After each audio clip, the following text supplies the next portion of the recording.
సామాజిక మాధ్యమానికి ఒక లేడీ బానిస అయిపోయింది. తన 8 ఏళ్ల వయసు నుంచి సోషల్ మీడియాని ఫాలో అవుతూ బానిస అయిపోయిన కారణంగా తన మానసిక స్థితి, తన బాల్యాన్ని నష్టపోయానని చెప్పి కోర్టు కేసింది అమెరికాలో. ఈ కేసుని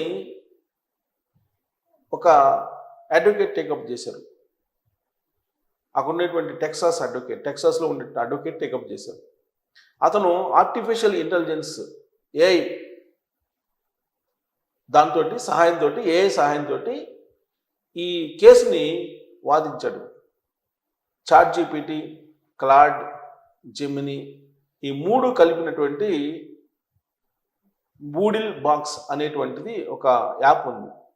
ఒక ఏఐ మోడల్ ఉంది, ఏఐ సంబంధించినటువంటి ప్లాట్ఫామ్. దీన్ని ఉపయోగించుకొని కేసు మొత్తం ఫైల్ అయ్యేంత వరకు కూడా ఉంచారు. ఈ కేసులో మెటా సిఇఓ ఉన్నటువంటి జూకర్బర్గ్ కూడా హాజరయ్యాడు. కోర్టు మొత్తం పరిశీలించిన తర్వాత ఈ ఏఐ సహాయంతో వాదించినటువంటి లాయరు ఉన్నారు కదా, ఇతను ఏఐ ద్వారా గెలిచాడు. ఏఐ ఇచ్చినటువంటి ఇన్ఫర్మేషన్ ద్వారా గెలిచాడు. అందుకే ఆయన ఏమంటాడంటే గేమ్ చేంజరు, న్యాయ వ్యవస్థలో గేమ్ చేంజర్గా ఏఐ నిలవబోతుంది అని చెప్పాడు.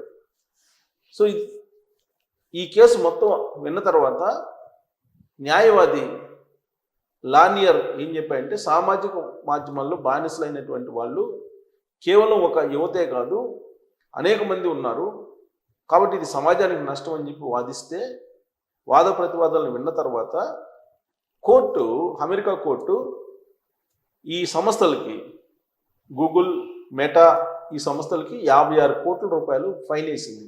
ఆ 56 కోట్ల రూపాయల నష్టపరిహారం ఆ బానిసైనటువంటి యువతికి కట్టముంది. సామాజిక మాధ్యమాలకు బానిసైనటువంటి